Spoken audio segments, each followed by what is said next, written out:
lembaga gotong royong, kita oyong.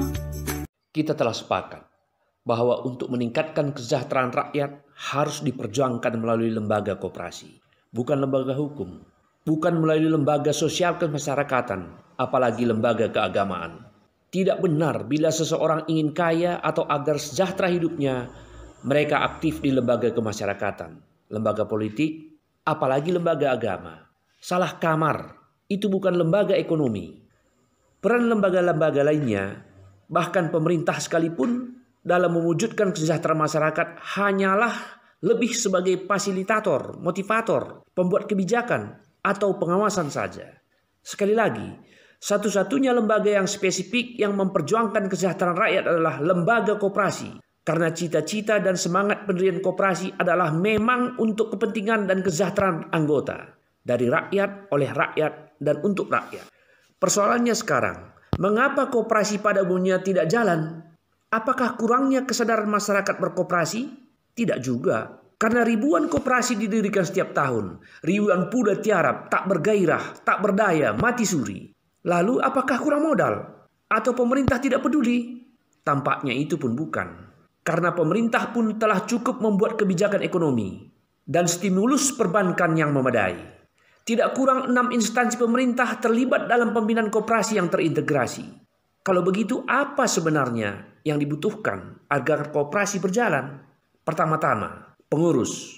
Pengurus harus memiliki hati dalam pelayanan kemasyarakatan, memiliki wawasan berkoperasi, bertanggung jawab, dan memiliki waktu luang. Kedua, koperasi harus memiliki visi misi dan program kerja yang jelas. Program kerja tersebut harus real, layak dikerjakan, dan perspektif. Ketiga, anggota koperasi haruslah jelas, seluas-luasnya, tetapi memiliki kesamaan latar belakang. Misal, latar belakang pengusaha warung, petani, pengusaha rumah makan, dan lain-lain. Juga boleh memiliki latar belakang kesamaan asal daerah, alumni, paham politik, agama yang sama, boleh-boleh saja. Selama tujuannya memperjuangkan kesejahteraan anggota, kesejahteraan masyarakat. Keempat, dan ini sangat penting, pengelola atau manajer haruslah kompeten, memiliki kualifikasi dan keterampilan. Manajer harus memahami program kerja yang ditetapkan dan bertanggung jawab dalam melaksanakan tugas. Kehadiran seorang manajer sangatlah menentukan. Sangat penting kehadirannya dalam kesuksesan operasional koperasi. Sebagai pengelola atau manajer, status mereka adalah karyawan yang harus memiliki disiplin, aturan, dan target dalam bekerja. Maka persoalan selanjutnya adalah bagaimana agar koperasi memiliki keempat hal tersebut. Apakah begitu saja turun dari langit? Tentu tidak. Jawabnya adalah harus ada pemrakarsa dan pembina yang memiliki rasa tanggung jawab. Tanggung jawab inilah yang kami ambil.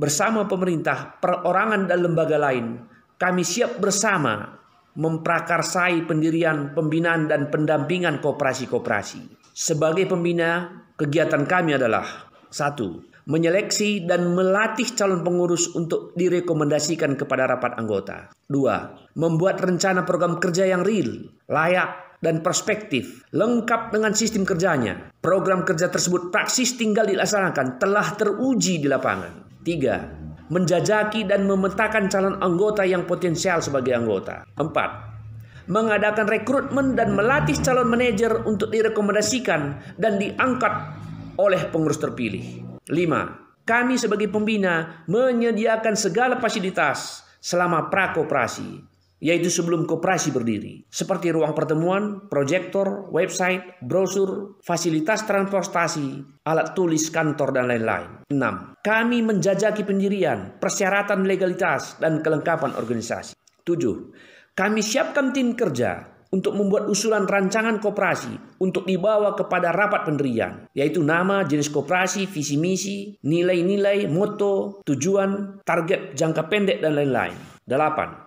Sebagai pembina, bila perlu, kami persiapkan modal awal sebagai pinjaman, karena koperasi masih kesulitan mengkonsolidasikan keuangannya pada awal berdirinya koperasi. 9. Kami akan terus membina dan mendampingi koperasi sampai koperasi dapat berjalan dengan baik. Untuk itu, agar koperasi bangkit di Indonesia, kami mengundang terlibat bergotong royong, yaitu calon pembina yang berjiwa pelayanan, ikhlas memberikan bantuan moral atau material untuk memajukan perkoperasian Indonesia. Calon pengurus yang rela bergotong royong, bertanggung jawab dan mau berkorban, telah berpengalaman dalam organisasi kemasyarakatan, memiliki keahlian atau wawasan untuk pengembangan koperasi. Calon manajer, minimal sarjana, maksimal 35 tahun. Mau belajar, aktif, inisiatif dan kreatif, menyukai pekerjaan lapangan, bertanggung jawab, memiliki jiwa kepimpinan, bersedia mengikuti training. Kita akan dirikan lembaga koperasi yang profesional, yang tidak akan kalah dengan perusahaan swasta,